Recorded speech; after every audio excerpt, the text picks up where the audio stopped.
Hello दोस्तों, स्वागत करते हैं आप सभी को एक नया वीडियो में। आज हम शुरू करे जा रहे हैं चाइल्ड हेल्थ नर्सिंग के बारे में, जिसमें सारा क्वेश्चन इम्पॉर्टेंट है। ठीक है, तो चलिए हम क्वेश्चन देखते हैं। क्वेश्चन नंबर 1, कितनी उम्र पर बच्चे का वजन जन्म का 2 गुना हो जाता है? ए में हो गया 3 माह पर, बी में हो गया 5 माह पर, सी में हो गया 1 साल पर, डी में हो गया 9 माह पर। तो इसका सही आंसर क्या होगा? ऑप्शन नंबर बी, 5 माह पर। चलिए इसके बारे में हम बताते हैं। बच्चे का वजन का 5 माह की आयु पर जन्म के समय वजन 2 गुना, 1 वर्ष पर 3 गुना, 2 वर्ष पर 4 गुना हो जाता है। ठीक है, इसका सही आंसर ऑप्शन नंबर बी होगा। ठीक है, चलिए आगे क्वेश्चन देखते हैं। बच्चे के आकार एवं ऊतकों में वृद्धि कहलाती है? ऑप्शन ए में हो गया ग्रोथ, बी में हो गया मैचुरेशन, सी में हो गया डेवलपमेंट और डी में हो गया प्रोग्रेस। इसका सही आंसर क्या होगा? ऑप्शन नंबर ए, ग्रोथ। ठीक है, चलिए आगे क्वेश्चन देखते हैं। जन्म के समय एक समान बच्चे का वजन होना चाहिए। ए में हो गया 2 से 2.5 केजी, बी में हो गया 2.5 से 3 केजी, सी में हो गया 3 से 3.5 केजी और डी में हो गया 2.2 से 2.7 केजी।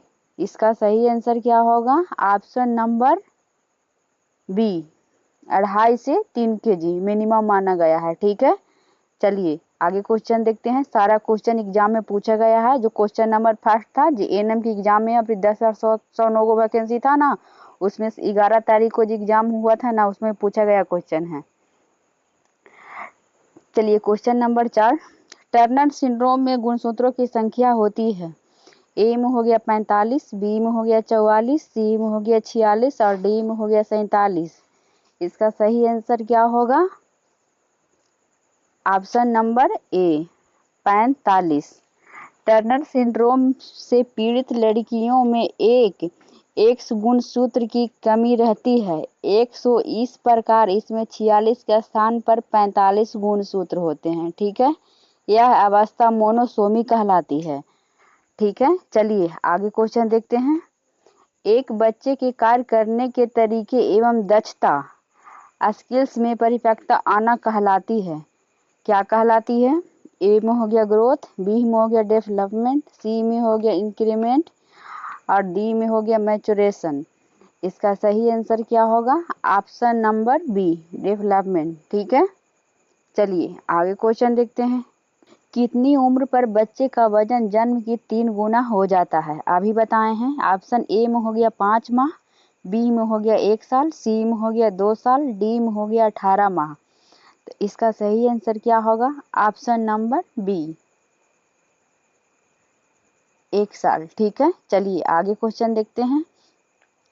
वह इम्यूनोग्लोबिन जो कि प्लेसेंटा को पार कर सकता है? ऑप्शन देखिए, ए में हो गया आईजीजी, बी में हो गया आईजीएम, सी में हो गया आईजीए और डी में हो गया आईजीडी। तो इसका सही आंसर क्या होगा? ऑप्शन नंबर ए, आईजीजी। आईजीजी एकमात्र ऐसी इम्यूनोग्लोबिन है जो कि मां से प्लेसेंटा से होकर गर्भस्थ शिशु में पहुंचती है। ठीक है, चलिए आगे क्वेश्चन देखते हैं। वह इम्यूनोग्लोबिन जो कि ब्रेस्ट मिल्क में पाया जाता है? ए में हो गया आईजीजी, बी में हो गया आईजीएम, सी में हो गया आईजीडी और डी में हो गया आईजीए। तो इसका सही आंसर क्या होगा? Option number D, IgA. यद्यपि सभी में immunoglobulin IgG, IgA, IgM, IgD एवं आईजीई मानव दूध में पाई जाती है, लेकिन आईजीए मानव दूध में सबसे अधिक मात्रा में पाई जाने वाली इम्यूनोग्लोबिन है। ठीक है, चलिए आगे क्वेश्चन देखते हैं। बालक में निम्न में से कौन सी फोंटानेल सबसे पहले बंद होती है? ए में हो गया फ्रंटल, बी में हो गया ऑक्सीपिटल और सी में हो गया स्फेनोइड और डी में हो गया मेस्टोइड। तो इसका सही आंसर क्या होगा? Option number B, occipital. ठीक, क्वेश्चन नंबर 10, एक बच्चे में अस्थायी दांतों का उद्भव किस क्रम में होता है? ऑप्शन ए देखिए lower central incisor, upper central incisor, lateral incisor, first molar teeth यानी केनाइन टीथ। ऑप्शन ए में हो गया, बी में देखिए lower central incisor, upper central incisor, first molar, lateral incisor, canine. Option C में देखिए upper central incisor, lower central incisor, canine, first molar यानी lateral incisor. ठीक है। ऑप्शन डी में देखिए lower central incisor, lateral incisor, upper central incisor, canine, first molar. इसका सही answer क्या होगा? ऑप्शन नंबर ए होगा, ऑप्शन नंबर ए होगा। ठीक है।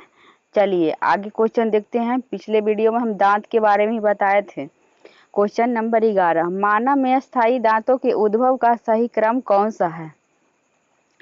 ए में देखिए east molar, central and lateral incisors, canine and premolars, second में मोलर्स हो गया, थर्ड मोलर्स हो गया। ऑप्शन बी में देखिए east molars, second molars, third molars, canine, central and lateral incisors. C में देखिए केनाइन हो गया, central and lateral incisors, first molars, second molars और थर्ड मोलर्स। डी में हो गया central incisors, lateral incisors, first molars, second molars और third molars और केनाइन। इसका सही आंसर क्या होगा? Option number A. ठीक है। चलिए आगे क्वेश्चन देखते हैं। क्वेश्चन नंबर 12, थंब स्कूकिंग के लिए निम्न में से कौन सी थेरेपी उपयोग होती है? ए में हो गया फ्लूडिंग, बी में हो गया एब्रेशन थेरेपी, सी में हो गया हिप्नोसिस और डी में हो गया फाइकोएनालिसिस। इसका सही आंसर क्या होगा? Option number B, abrasion therapy. ठीक है। चलिए आगे क्वेश्चन देखते हैं। नवजात की समान श्वसन दर होती है। ए में हो गया 16 से 20 प्रति मिनट, बी में हो गया 22 से 25 प्रति मिनट, सी में हो गया 30 से 60 प्रति मिनट और डी में हो गया 80 से 100 प्रति मिनट। तो इसका सही आंसर क्या होगा? ऑप्शन नंबर सी, 30 से 60 होगा। ठीक है। चलिए आगे क्वेश्चन देखते हैं। निम्न में से कौन सी वैक्सीन आईएम दी जाती है? ए में हो गया बीसीजी, बी में हो गया ओपीवी और सी में हो गया डीपीटी और डी में हो गया एमएमआर। तो इसका सही आंसर क्या होगा? ऑप्शन नंबर सी, जो डीपीटी इंजेक्शन दिया जाता है ना, जो आईएम दिया जाता है। ठीक है। चलिए आगे क्वेश्चन देखते हैं। क्वेश्चन नंबर 15, निम्न में से कौन सी स्थिति में टिटेनी रोग हो जाता है? ए में हो गया हाइपोकैल्सीमिया, बी में हो गया हाइपर मैग्नीसीमिया, सी में हो गया हाइपर कैल्सीमिया और डी में हो गया हाइपोनेट्रीमिया। तो इसका सही आंसर क्या होगा? ऑप्शन नंबर ए, हाइपोकैल्सीमिया। ठीक है। रक्त में कैल्शियम की कमी हाइपोकैल्सीमिया से टेटानी रोग हो जाता है, जो कि हाथ, पैर एवं लोरिक्स की पेशियों में ऐंठन द्वारा चरितार्थ होता। बोलता है ना कि हाथ पांव फट जाता है, इसकी कमी से फट जाता है। ठीक है। चलिए आगे क्वेश्चन देखते हैं। निम्न में से कौन सा फैक्टर बच्चे के विकास को प्रत्यक्ष रूप से प्रभावित नहीं करता है? ए में हो गया माता पिता के फिनोटाइप, बी में हो गया बच्चे का लिंग, सी में हो गया गुणसूत्रीय समानता, डी में हो गया पिता के व्यवसाय। तो इसका सही आंसर क्या होगा? ऑप्शन नंबर डी, पिता का व्यवसाय। ठीक है। चलिए आगे क्वेश्चन देखते हैं। एक बच्चे में स्थायी दांतों का उद्भव कब प्रारंभ होता है?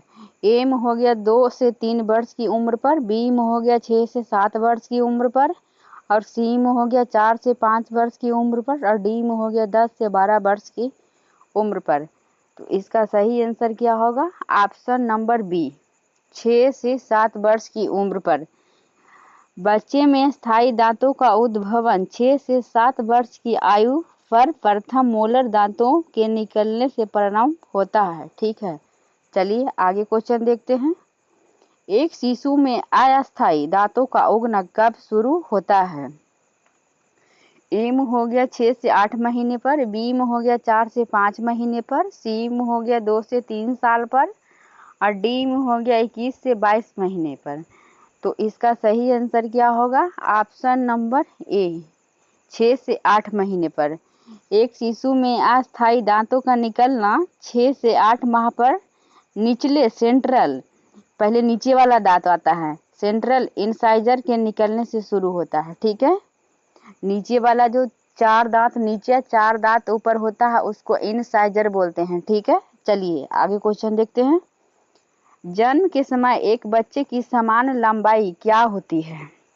ए में हो गया 30 से 33 सेंटीमीटर, बी में हो गया 35 से 40 सेंटीमीटर और सी में हो गया 40 से 45 सेंटीमीटर और डी में हो गया 47 से 53 सेंटीमीटर। तो इसका सही आंसर क्या होगा? ऑप्शन नंबर डी, 47 से 53 सेंटीमीटर। ठीक है, चलिए आगे क्वेश्चन देखते हैं। निम्न में से कौन सा क्रेटूर्स का लक्षण नहीं है? ऑप्शन ए में हो गया डार्क कलर्ड यूरिन एवं स्टूल, बी में हो गया हाई पिच क्राई, सी में हो गया ओपिस्टोटोनस पोजीशन, डी में हो गया डायलेटेड पुपिल्स। तो इसका सही आंसर क्या होगा? Option number D, dilated pupils. ठीक है, चलिए आगे क्वेश्चन देखते हैं। यदि एक गर्भवती माँ में मायोमेक्सडेमा में से ग्रसित है तो उसके अंदर पल रहे शिशु पर क्या प्रभाव देखने को मिलेगा? ए में हो गया थायराइड हार्मोन की अधिकता, बी में हो गया थायराइड हार्मोन की कमी, सी में हो गया थायराइड हार्मोन की कमी अथवा अधिकता और डी में हो गया थायराइड हार्मोन का स्तर समान रहेगा। इसका सही आंसर क्या होगा? Option number B, thyroid hormone की कमी। ठीक है, चलिए आगे क्वेश्चन देखते हैं। एक बच्चे का तापमान मापने के लिए सर्वाधिक उपयुक्त तरीका कौन सा है? ए में हो गया मुंह द्वारा, बी में हो गया बगल द्वारा और सी में हो गया रेक्टम द्वारा और डी में हो गया कोहनी द्वारा। तो इसका सही आंसर क्या होगा? ऑप्शन नंबर सी, रेक्टम द्वारा। बताते हैं 3 वर्ष से छोटे बच्चों में रेक्टम द्वारा तापमान लेना सबसे उपयुक्त है क्योंकि छोटे बच्चों में मुंह द्वारा तापमान लेना असुरक्षित व कठिन होता है। ठीक है, तो चलिए आगे क्वेश्चन देख। क्वेश्चन नंबर 23, निम्न में से कौन सा जीवाणु न्यूनेटल सेप्टिसेमिया का कॉमन कारण नहीं है? ए में हो गया ई क्वाइली, बी में हो गया स्टाफिलोकोकस ऑरेस और सी में हो गया साल्मोनेला और डी में हो गया क्लेबसिएल पेनुमोनिया। तो इसका सही आंसर क्या होगा? Option number C, salmonella. ठीक है, चलिए आगे क्वेश्चन देखते हैं। न्यूनेटल सेप्टिसेमिया में इंजेक्शन एम्पिसिलिन की डोज क्या होती है उम्र 7 दिन से कम? ऑप्शन देखिए, 100 mg प्रति केजी बॉडी वेट 12 ऑर्ली और बी में हो गया 50 mg प्रति केजी बॉडी वेट 12 ऑर्ली, सी में हो गया 20 mg प्रति केजी बॉडी वेट 12 ऑर्ली और डी में हो गया 30 mg प्रति केजी बॉडी वेट 12 ऑर्ली। तो इसका सही आंसर क्या होगा? Option number B. ठीक है, चलिए आगे क्वेश्चन देखते हैं। न्यूनेटल सेप्टिसेमिया में प्रीफ्यूजन को इम्प्रूव करने के लिए क्या प्रयोग में लेंगे? ए में हो गया डेक्सरोज बोलस, बी में हो गया नॉर्मल सेलाइन बोल्स और सी में हो गया इंजेक्शन विटामिन के और डी में हो गया एंटीबायोटिक्स। इसका सही आंसर क्या होगा? Option number B, normal saline bolus. ठीक है, चलिए आगे क्वेश्चन देखते हैं। बच्चे में औषधि की मात्रा निर्धारित करने हेतु कौन सा सिद्धांत उपयुक्त है? ए में हो गया यंग रूल, बी में हो गया क्लार्क रूल, सी में हो गया फ्राइड रूल और डी में हो गया उपयुक्त सभी। तो इसका सही आंसर क्या होगा? ऑप्शन नंबर डी, उपयुक्त सभी। ठीक है, चलिए आगे क्वेश्चन देखते हैं। समय पूर्व प्रसव की अवस्था में निम्न में से किस औषधि का उपयोग नवजात शिशु के लिए लाभदायक होता है? ए में हो गया मैग्नीशियम सल्फेट, बी में हो गया ऑक्सीटोसिन और सी में हो गया डेक्सामेथासोन और डी में हो गया टेस्टोस्टेरोन। तो इसका सही आंसर क्या होगा? Option number C, dexamethasone. Dexamethasone है ना, जब शिशु में रेस्पिरेटरी डिस्ट्रेस सिंड्रोम यानी आरडीएस की संभावनाओं को कम करता है। ठीक है, चलिए आगे क्वेश्चन देखते हैं। किस उम्र पर बच्चे के सिर का आकार अडल्ट के सिर के आकार का 90% हो जाता है? ए में हो गया 2 साल पर, बी में हो गया 4 साल, सी में हो गया 6 साल और डी में हो गया 8 साल पर। तो इसका सही आंसर क्या होगा? ऑप्शन नंबर ए, 2 साल पर। ठीक है, चलिए आगे क्वेश्चन देखते हैं। न्यूनेटल सेप्टिसेमिया से ग्रसित नवजात में ब्लीडिंग को रोकने के लिए क्या करेंगे? ए में हो गया नॉर्मल सेलाइन बोलस, बी में हो गया डेक्स्ट्रोज बोलस, सी में हो गया कंगारू मदर केयर, डी में हो गया इंजेक्शन विटामिन के। तो इसका सही आंसर क्या होगा? Option number D, injection vitamin के। विटामिन के है ना, जो रक्त का थक्का बनाने में सहायक होता है, अतः ब्लीडिंग रोकने के लिए विटामिन के का इंजेक्शन लगाया जाता है। ठीक है, चलिए आगे क्वेश्चन देखते हैं। लास्ट क्वेश्चन है, एक शिशु का तापमान ज्ञात करने के लिए थर्मामीटर एक्सिला में कितने समय तक रखना चाहिए? ए में हो गया 1 मिनट, बी में हो गया 2 मिनट, सी में हो गया 3 मिनट और डी में हो गया 4 मिनट। इसका सही आंसर क्या होगा? ऑप्शन नंबर सी, 3 मिनट तक। ठीक है, चलिए